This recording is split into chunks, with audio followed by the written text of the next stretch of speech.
pedagogia, né, Wallace, extremamente importante para que nós, professores, levemos para os nossos alunos essa possibilidade de falar assim, olha, com a educação você vai chegar em algum lugar que antes você não era bem-vindo. É o pé na porta, a educação. A educação, quando começou no Brasil, ela começa pelos jesuítas. Sim. Não é? Eu estudei essa parte histórica.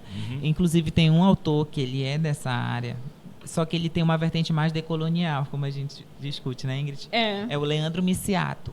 Ele é de Roraima, esse autor. Ele é psicólogo e ele trabalha dentro da perspectiva decolonial. Ele fala da história, né? Do ensino dos jesuítas, da implantação. Inclusive, ele chama isso de uma ruptura ontológica que aconteceu. Eles tinham uma cultura própria, os povos que já existiam aqui, nativos. E aí o senhor falou, né, dessa cultura que se vem europeia, né, masculinizada. E aí ele chama isso de ruptura ontológica, porque ou foi imposto uma nova cultura sobre isso, e através dessa educação que era dada, né, as sociedades foram se organizando. Ele conta também que as pessoas, por exemplo, não se agrupavam, não tinha uma comunidade ali. E aí os jesuítas organizavam até a forma de se vestir. Vocês vão dormir assim, em grupos. Ninguém vai ser mais aquela comunidade livre. Eles chamam tem uns autores que chamam Maria Lúcia Aranha, quando ela conta a história da educação, que é uma das autoras da pedagogia que são mais utilizadas.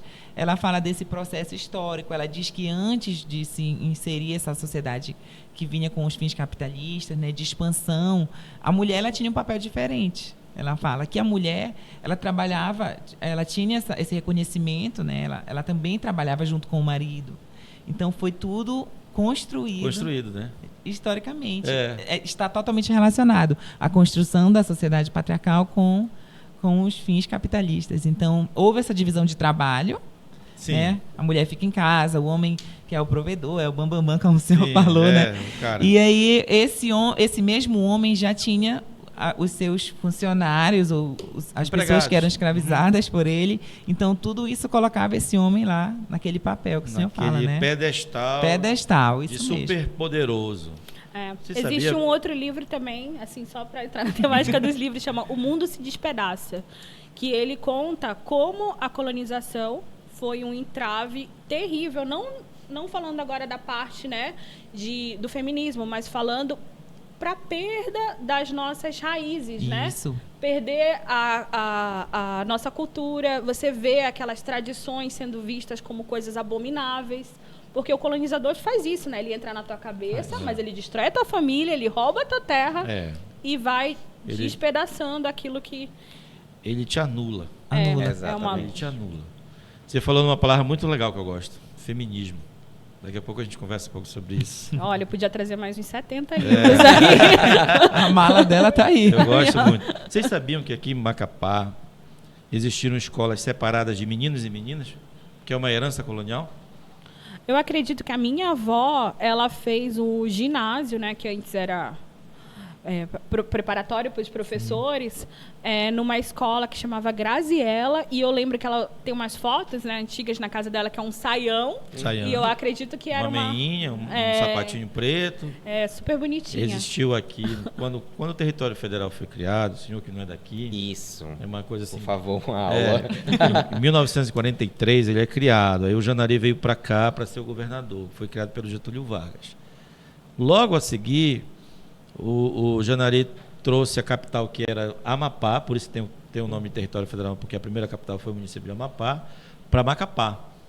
Aí começou a política varguista, alinhada à política do Janari. Aí começaram os grupos escolares, os primeiros grupos escolares começaram a deixar de existir, e ele começou a investir em construir escolas. Existiam 2 escolas aqui em Macapá, uma chamada, que é hoje Santina Rioli, que era chamada Escola Doméstica, e outra é o GM, que era o ginásio masculino, ou grupo masculino. Tá? Hoje é a escola Antônio Cordeiro Pontes, na FAB. Olha aí como é, Wallace. Uma ensinava os meninos a serem trabalhadores, profissionais, era como se fosse uma escola profissionalizante, né? E a escola doméstica ensinava a mulher a ser dona de casa. corte, costura, lavar, passar, cozinhar. Isso falando em meados do século XX. Agora imagina essa educação lá no início do processo colonial. E é uma educação amarrada pela Igreja Católica, que não era uma educação libertadora. Imagina. Não. Imagina. E esse aqui? Eu posso quebrar o teu coisa e falar de perguntar qualquer um? Pode falar. Ficções amazônicas. Do que ele fala? Esse é um livro de conto que ele conta a realidade da população amazônica. São vários contos, né? Só que eu escolhi falar de um conto específico que chama Epidemias, que fala do Chauara, né? Para a população originária. O que é o Chauara? Chauara é aquela doença que chega com o invasor e acaba dizimando a população originária. Por que a população originária, né, os indígenas, eles têm mais suscetibilidade a algumas doenças infecto-contagiosas do que a gente? Bom, vamos lembrar, né, que essas populações, até algum tempo, elas viviam isoladas. Então, evolutivamente, elas não receberam ali os mesmos estímulos, né, de antígenos. O que é um antígeno? É aquela sujeirinha específica que você vai recebendo ao longo da vida que te dá imunidade. Então, por isso, quando eles pegam o impacto de algumas dessas doenças, que para a gente não faz tanto efeito assim, para eles é devastador. Isso, gente, não precisa você ler isso aqui para você saber. É só a gente pensar um pouquinho no que aconteceu há 2, 3 anos atrás, né? Que as populações indígenas foram, né, sofreram muito com a Covid-19, morreram muitos indígenas, e por isso que eles são prioridades na vacinação. Eles precisam ser imunizados primeiro, porque eles não têm as mesmas defesas que a gente que vive ali em contato com essas, né, com esses micro-organismos há bastante tempo. Olha o que você falou, daria para te dar uma aula nós dois juntos. Sabe por quê? Uma vez eu de sala já de vamos aula, fazer uma collab. Jefferson, eu uma vez estava dando aula, eu li muitas obras, né, de história, eu li uma obra do Jacó Gorenda, chamada Escravismo Colonial, que ele falava o seguinte, que os povos originários, vulgarmente chamados de indígenas, né, eles morriam mais facilmente do que os povos africanos. E aí ele dizia que era pelo contato e não tanto pelo trabalho. E o contato, ele dizia que os povos africanos e europeus trouxeram para o Brasil diversas viroses europeias e africanas que se transformaram em epidemias. Só de falar com os indígenas, eles matavam centenas de milhares. Aí criou-se um tabu, olha aí, mais um, hein, Wallace? Criou-se um tabu que o indígena ele era fraco, olha, e o africano era forte. Que o indígena, na condição de escravizado, ele era uma mercadoria de pouca ou baixa validade, falando em questão comercial, tá? E o africano ele tinha uma validade maior. Então, o valor comercial do africano quanto escravizado era infinitamente maior do que o indígena. E ele falou uma coisa interessante, os navios negreiros que vinham abarrotados da África de africanos, eles voltavam para a Europa abarrotados de indígenas. Só que ao chegar lá, quase 50% ou 60% desses indígenas já haviam morrido na viagem. E não pode esquecer também que muitos dos navios negreiros perdiam muitas pessoas pretas no caminho do Brasil, Sim. Tanto que a gente tem um mar abaixo, né? Que é um lamento mar abaixo, que era justamente um lamento fúnebre que jogava as pessoas pretas escravizadas que morriam durante o sequestro, né, pro Brasil. É uma coisa que a gente precisa conversar depois sobre isso, porque existe uma outra vertente sobre o mar abaixo. Vamos dizer assim, essa corrente que fala da ideia do mar acima, mar abaixo, da vida dos povos africanos que morriam, sofriam, sofriam barbaridade, 20%, 30% morriam nessas viagens. Mas o mar abaixo, depois vamos fazer um outro podcast para falar sobre cultura mapaense. Não, mas aí tem que convidar o pessoal da cultura. Não. Vou convidar todo mundo, porque todo mundo troca a ideia daqui. Olha, agora você me passou uma coisa muito importante que vai acrescentar na minha aula. Por exemplo, eu, quando li a obra do Gorenda, fiquei na dúvida. O que, por exemplo, Dr. Jefferson, faz com que a pessoa tenha uma resistência maior a viroses e outra resistência menor à imunidade. Mas o que é essa imunidade? Como é que a pessoa adquire isso? Olha, a imunidade ela é construída ao longo da vida. Quando é que a imunidade começa a ser construída? Para quem nasce de parto normal, é quando você atravessa o canal vaginal. A sua mãe te dá ali um monte de coisas boas, bactérias. Ali começa a ser construída essa imunidade. Bactérias benéficas. Lembrando que 90% das bactérias estão ali ajudando a gente. A imunidade também pode ser construída ao longo da história evolutiva dos seres humanos. Ou seja, se a gente faz uma análise do genoma humano hoje, grande parte dele é genoma bacteriano e viral que se inseriu ali e está mostrando que faz parte. Então, ele não vai reconhecer aquilo como uma coisa estranha que vai te causar doença. Outras formas de adquirir imunidade. Boa alimentação. Não são dietas restritivas. É comer bem, não sentir fome, né? Utilizar todos os grupos alimentares de forma harmônica. Dormir bem. Atividade física também.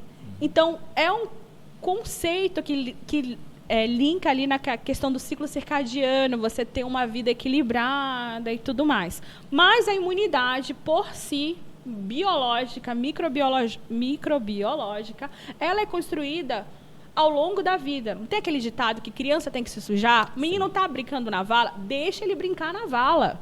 O menino está brincando ali num monte de areia com cachorro, de hoje... deixa ele brincar. Exatamente por isso, existem estudos que mostram que essa ausência do brincar na rua favorece o aparecimento de alergias, que é um problema de imunidade, e outras doenças. Então, o se sujar faz bem, é verdade, e a gente tem conceitos novos de microbiologia, como de microbiota, que bactéria está ali para te ajudar. Ela vai querer te matar algumas vezes. Vai, mas geralmente ela está ali para te ajudar.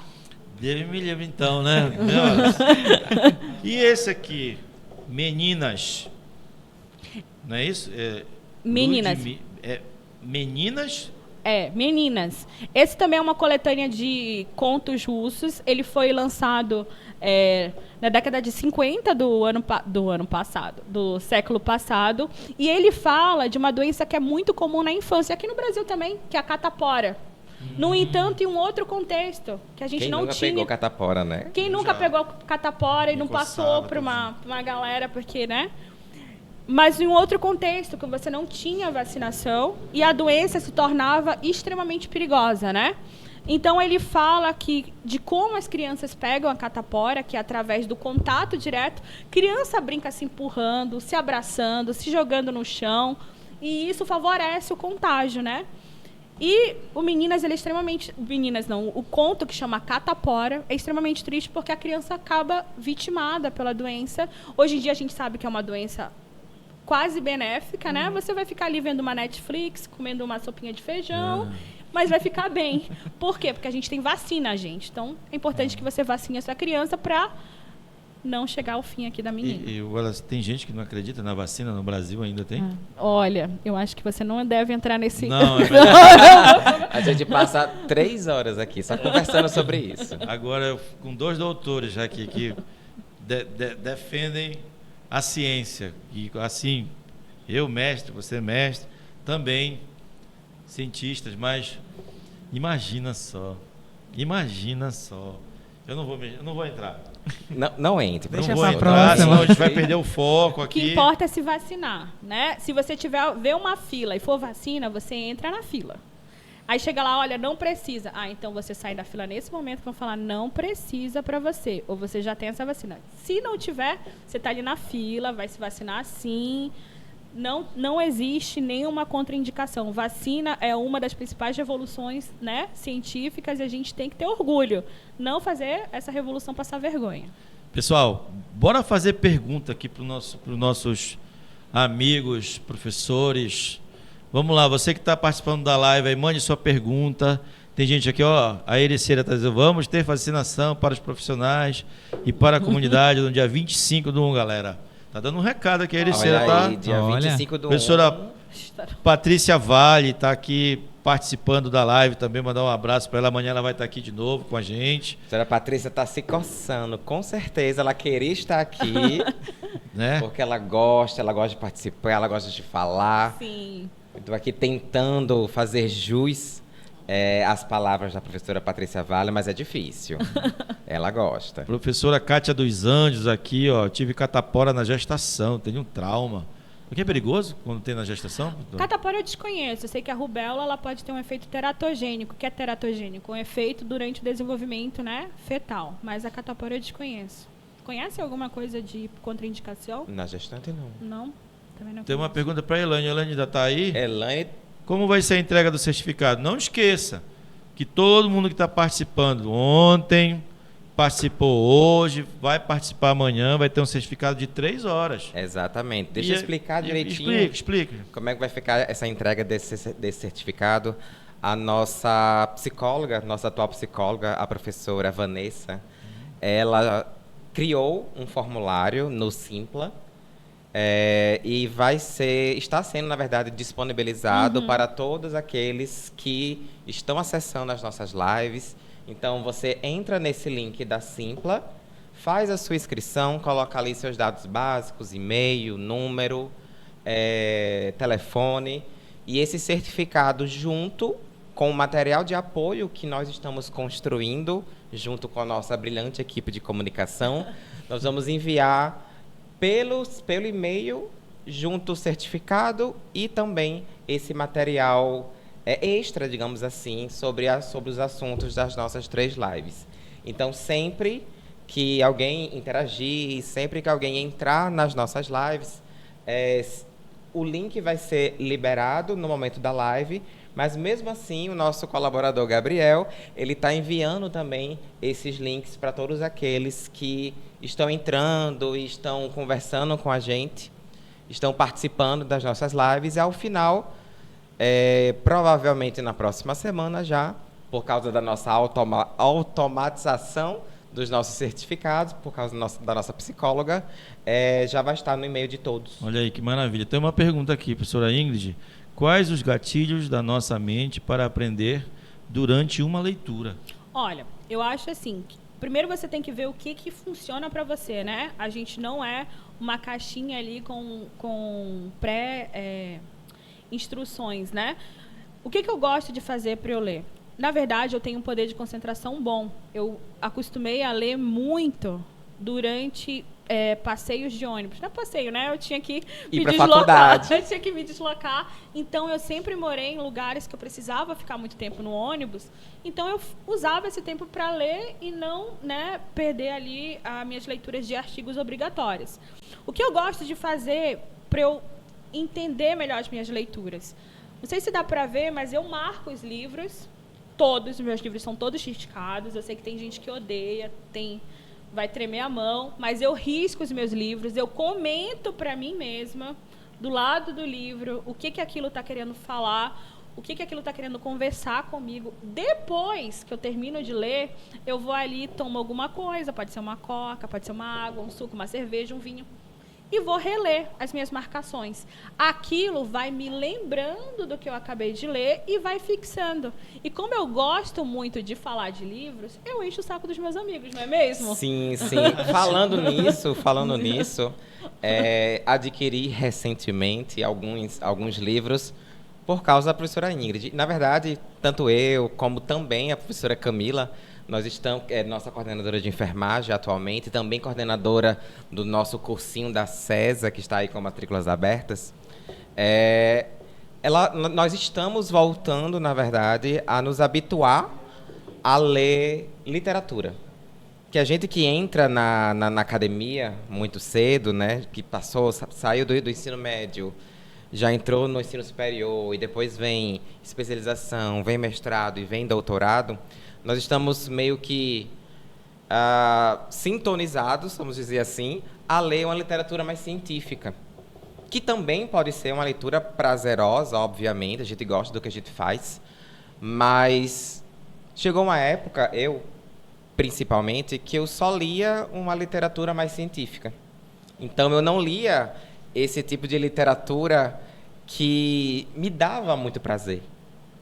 Chegou até que um dia, conversando com a professora Ingrid lá na nossa sala, nós dividimos sala, ela falou, olha, não pode, você precisa, além de você ter a obrigação de ler sua literatura científica, a gente está publicando artigos científicos anualmente, também precisa ler outras coisas. Então, eu me botei como meta para 2024, né? Ler mais. E outras coisas que não são da sua... Vamos dizer, do seu costume e outras, acadêmico, né? Exatamente. Ler mesmo literatura. Romance, sabiam, drama, poesia. Vocês sabiam que só faltam 10 minutos para a gente terminar? Lembra que eu te falei no início? Wallace, deixa eu te perguntar. Você é do colegiado? Das licenciaturas. Das licenciaturas. Isso. Todas elas.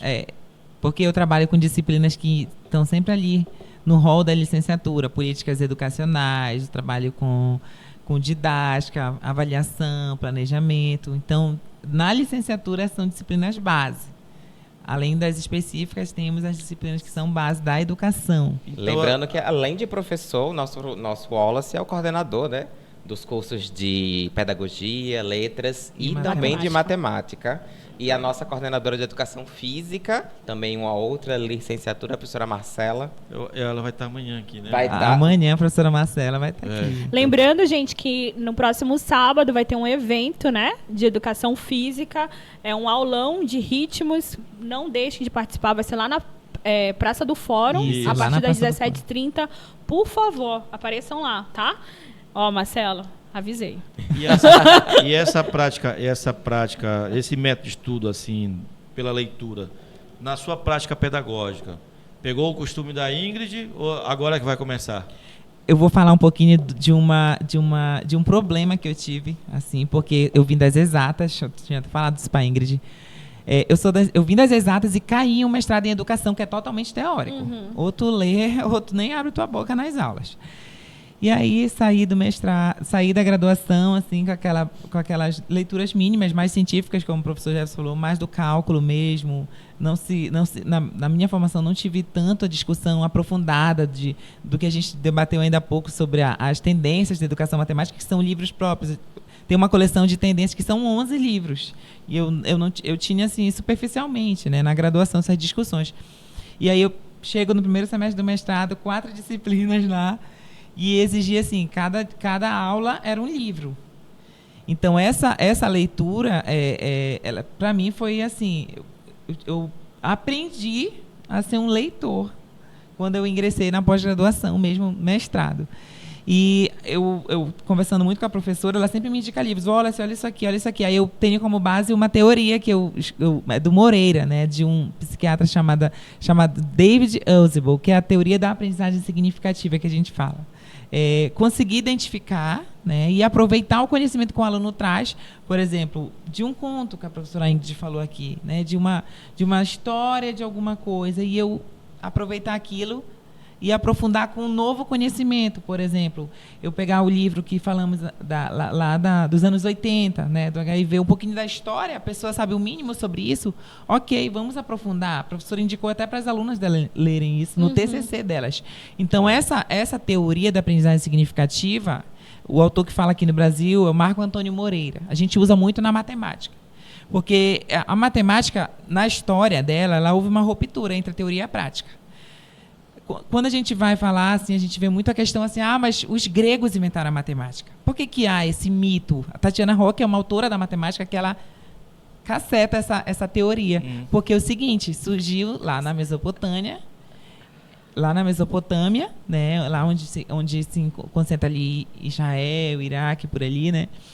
E os gregos pegaram esses conhecimentos que aquele povo já tinha, que não era científico, e transformaram em uma nova história da matemática para que eles fossem os detentores dos conhecimentos. E aí houve essa ruptura entre a teoria e a prática que hoje a gente vê no ensino tradicional, que é europeu, como o senhor falou. Então, essa ideia de você resgatar essa aprendizagem significativa é essa, você saber usar aproveitar o mínimo de conhecimento. Pode ser de um livro, pode ser de um filme, né, professora? Então, essa teoria, ela se baseia nisso, você aproveitar tudo aquilo que o aluno já traz e inserir um novo conhecimento, mesmo que seja mais técnico, como é na biologia, na área de vocês, né, ou na educação mesmo, mas que isso não seja desclassificado, não seja descartado no processo. Uma correção aqui, a professora Patrícia está dizendo, a Marcela estará na terça-feira no Madrecast. Eu aqui que já estou tão assim... Já está ansioso pela presença da professora. Amanhã nós teremos o professor Jorge Maravilhoso. Rocha. Isso. Junto com a nossa coordenadora do curso de enfermagem do cursinho da César, a professora Camila Holanda. Não deixem de participar. E a professora Maria Clara também, né? Do colegiado de Direito. Olha! Prestigiado nesse negócio. Tem que trazer o peixe também para o colegiado. Caramba, eu que não sou nada. Mas vamos lembrar também, eu estava ouvindo o Wallace falar, que se a gente for comprar todos os livros que a Ingrid indica, você não tem mais salário. Não. Eu compro livro todo mês. Todo mês. O carrinho da Amazon da professora Ingrid é sempre lotado de livros. A minha aluna aqui, da 42, me perguntou, a Daniela, o que eu faço com os meus livros? Eu tenho apego. Eu sou muito apegada. Não empreste. Eu empresto, porque ela eu empresta, mas ela tem um caderninho. Eu tenho um caderno como se fosse uma biblioteca. Eu anoto as saídas. Ah, tá. Mas tem prazo de devolução também, não? Não tem. Mas por que eu tenho apego? Porque os meus livros são marcados. Então, eu consigo pegar uma marcação aqui e eu me lembro exatamente quando eu estava lendo esse livro, o que eu estava fazendo. Então, para mim, é todo momento. Então, se o cara fala assim, olha, eu perdi teu livro, mas está aqui um livro novo. Eu falo, não é a mesma coisa. Porque eu gosto da minha edição. Sim. Pode ser uma edição não tão bonitinha, mas eu li aquela edição, marquei. Então, eu guardo. Vou falar que eu me desfaço de alguns, eu não vendo. Quando eu tiro da minha estante, eu faço doação. Mas, assim, é raro. É raro. Às vezes acontece. Muitas vezes é por espaço. E não por aquele desapego. Mas eu tô num planejamento de uma estante nova, numa parede inteira da minha sala. Vem aí. Aí o desapego nunca mais... O pessoal tá fazendo pergunta aqui. A própria Marcela disse, meu Deus, eu tomei até um susto, porque eu antecipei ela pra cá. Perdão, Marcela. É o apresentador aqui, coitado também, não almoçou. E ele deve estar tendo lapso de memória. Marcela está trabalhando muito. Vai trabalhar no sábado e na terça-feira já está aqui de novo. No sábado estarei lá também. Não vou dançar, mas eu vou comer batata. A Laiane Cabral diz assim, não consigo me desfazer de nenhum livro que leio. Sou apegada. Eu também não consigo. Tem pessoas que me pedem emprestado, eu digo, não, tem coisas que a gente não dá para emprestar. Eu já emprestei e... É melhor doar. É melhor doar. É porque você desapega, fala assim, doei, desapeguei, né? O nosso tempo está acabando, eu queria falar sobre esse livro aqui. Ainda tem esse, eu te falei, olha, é uma hora, passou uma hora, a gente não viu o tempo passar, a conversa estava tão boa. Mas bora falar só um pouquinho, tem rapidinho. 2 minutos. Capitães de Areia, gente, para quem não conhece, Jorge Amado, pelo amor de Deus, conheçam Jorge Amado. Jorge Amado é uma das grandes riquezas, né, da nossa literatura. Eu já li Jorge Amado muito velha e eu me arrependo profundamente de todos os anos que eu não tinha lido Jorge Amado anteriormente. Agora eu leio um por ano para economizar, espero viver até terminar, né? O que fala de Capitães de Areia? Fala de um grupo de crianças que vive nas ruas de Salvador, vive ali associado a um trapiche, né? E por que, professora, você trouxe Capitães de Areia? O que tem a ver com a sua disciplina? Com a minha disciplina? Ele se passa no auge, né, de uma epidemia de varíola. Como é que uma criança de rua que não tem acesso a saneamento básico lida com uma epidemia de varíola? Como é que lida? Não lida. Então, Jorge Amado, ele te pega nesses pulos, assim, você quer ser mesquinha? Ele, não vai ser mesquinho, não. Vem para a realidade, ele te mostra a realidade, ele te mostra essa criança tentando sobreviver. O menino está roubando, tu está torcendo porque ele vai comer. Então, ele te coloca ali na realidade de um grupo de crianças que não teve oportunidade de se proteger. Imagina uma pessoa em situação de rua durante a Covid-19. Não tinha como lavar as mãos, né, gente? Então, tem toda essa construção feita pelo Jorge Amado. Já li outras coisas dele, mas esse me marcou muito, porque eu não estava esperando essa epidemia aqui no meio. Foi o primeiro, e assim, eu fiquei impactada, porque ele escreve com uma ironia que você fala, ele parece que ele está te contando uma história, parece que ele é teu avô e está falando assim, olha, senta aqui que eu vou te contar um negócio.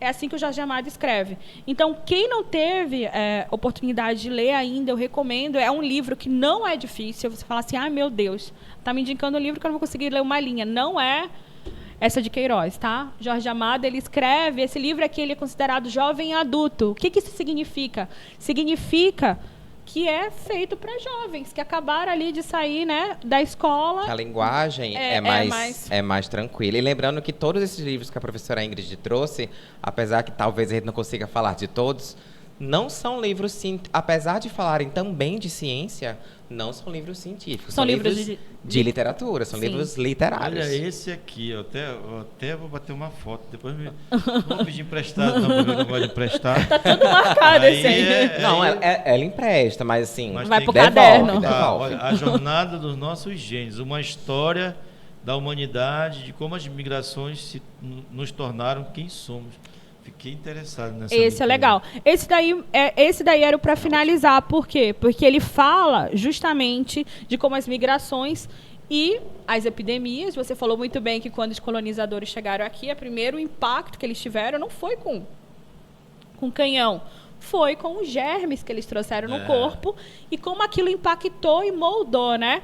Então, só para finalizar, esse aqui fala também de uma coisa que você vai gostar, que é a queda do feudalismo. Oxe. O que caiu, o que fez... Calma, professor. O que fez o feudalismo cair? Vários aspectos, né? Mas uma bactéria chamada Yersinia pestis foi responsável. A peste negra. Peste negra. Então, o feudalismo foi impactado já acabou o tempo, pela né? peste. Acabou? Bora. Só para terminar. Me dá uma licença aí, minha produção. E também mais uns 5 minutos. Outra coisa foi impactada. A vida de um grande dramaturgo, Shakespeare, né? Todo mundo já ouviu falar da peça chamada Hamlet. Sim. Hamlet é um drama. O que é um drama? Sofrimento. Por quê? Porque o filho dele, chamado de Hamnet, que é o nome desse livro, morreu de peste negra. Então, ele é uma biografia contando como ele construiu uma das suas grandes obras por conta de uma bactéria.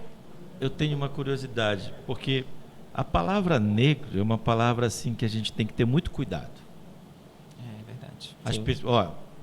Eu, historiador, eu tenho muito cuidado com essa palavra. Por quê? Porque ela foi uma palavra assim muito estereotipada. Sim, né? sim. Por exemplo, a peste negra parece assim ter algum tom de preconceito, não é? Não. Na verdade, a peste negra, ela fala não está na conotação racial, e sim na conotação de crepúsculo. Quando você está anoitecendo, você está perdendo a esperança, está entrando no momento de desesperança. E você, como historiador, sabe que foi um momento de desesperança para a humanidade.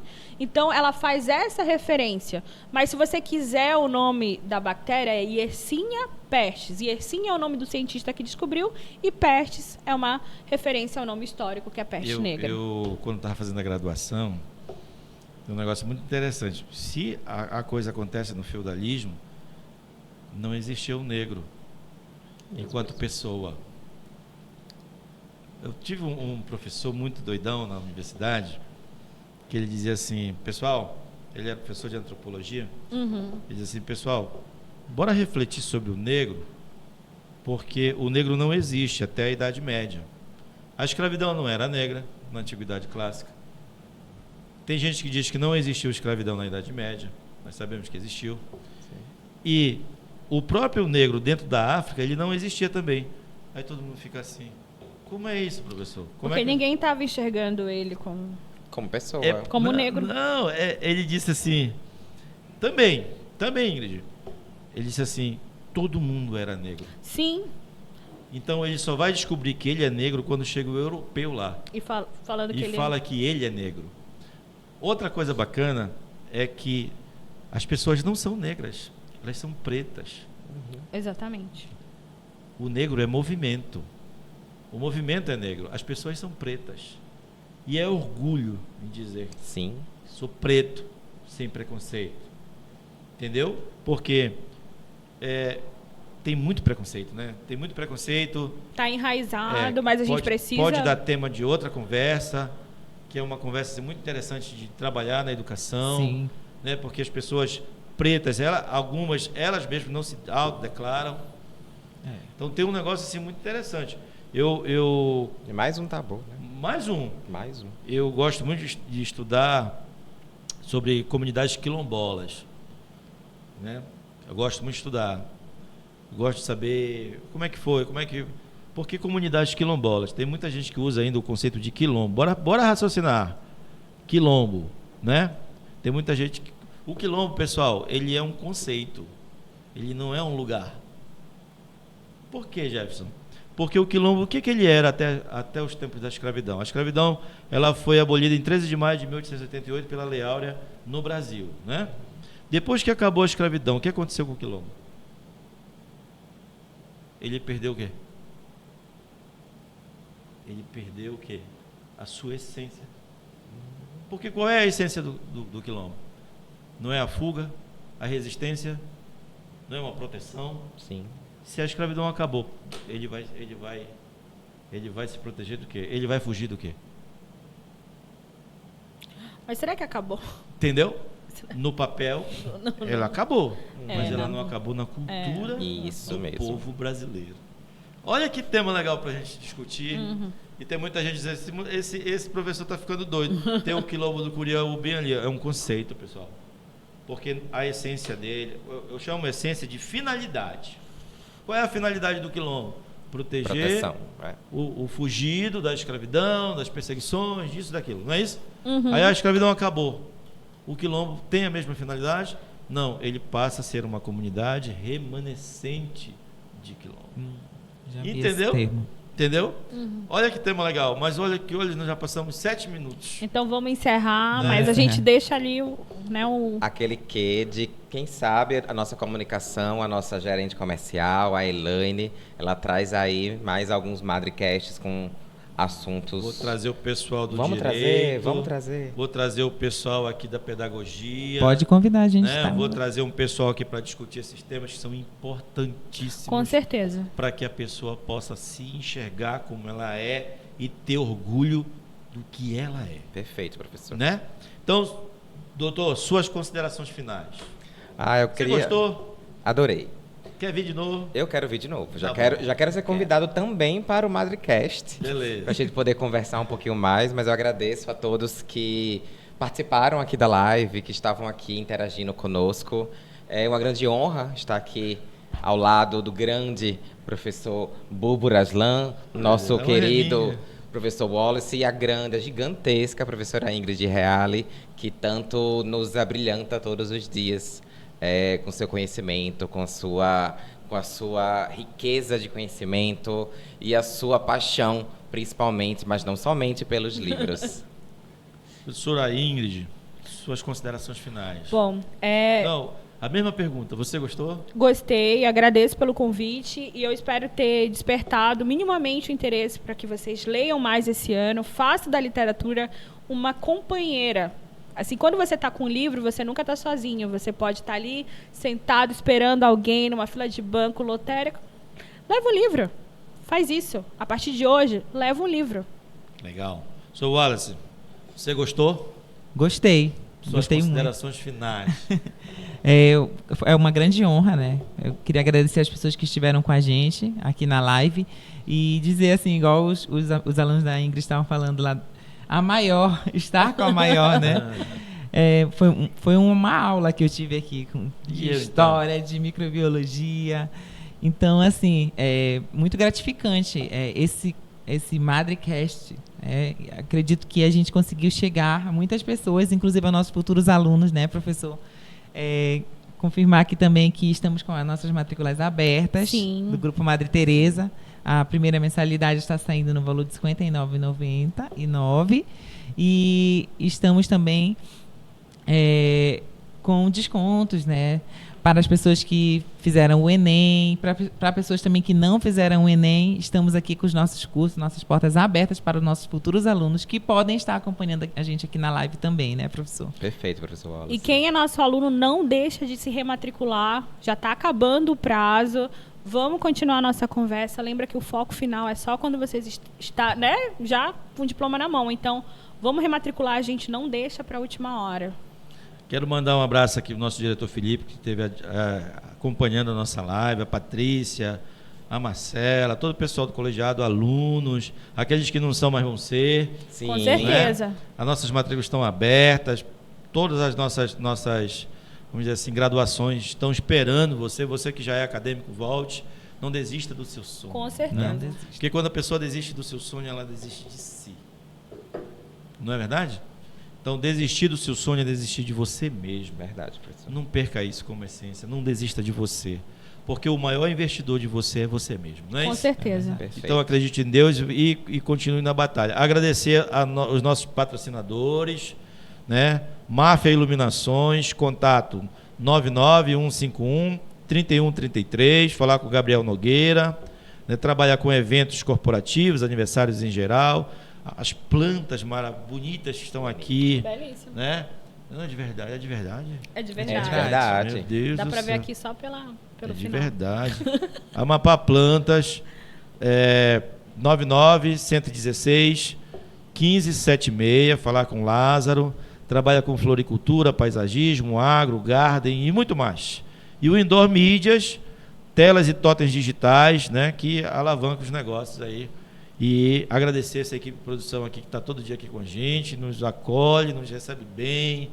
É um negócio assim, muito legal estar trabalhando aqui na Madre e fazer parte dessa história. Eu sou assim, uma pessoa muito abençoada por Deus. Nós somos. Por cada ano que passa, eu conheço mais pessoas maravilhosas.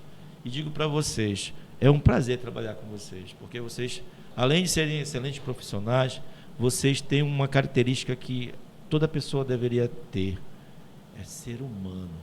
Sim. A gente não pode nunca esquecer dessa nossa característica que é maior do que todas, ser humano. Não interessa.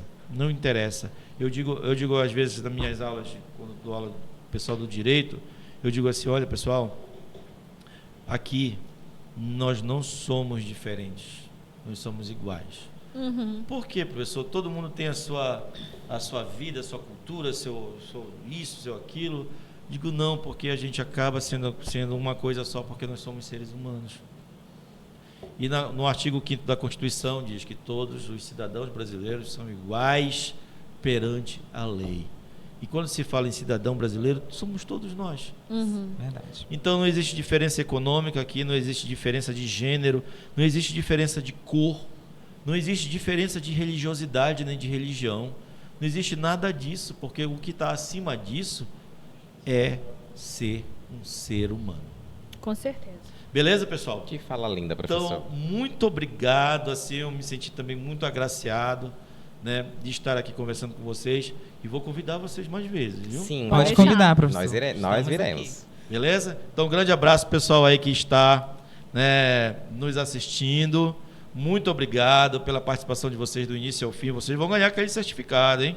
Não esqueçam, vocês vão ganhar esse certificado. Sim. O meu diretor acadêmico está bem aqui do meu lado. Ele já garantiu. Não te preocupa que a nossa comunicação vai estar enviando os links para vocês se inscreverem e receberem os seus certificados. Manda mensagem no direct do grupo. Mensagem no direct. Que a gente manda o link e você recebe seu certificado. Valeu, pessoal. Então, boa noite. Fiquem com Deus e com Madre Teresa no coração. Fui.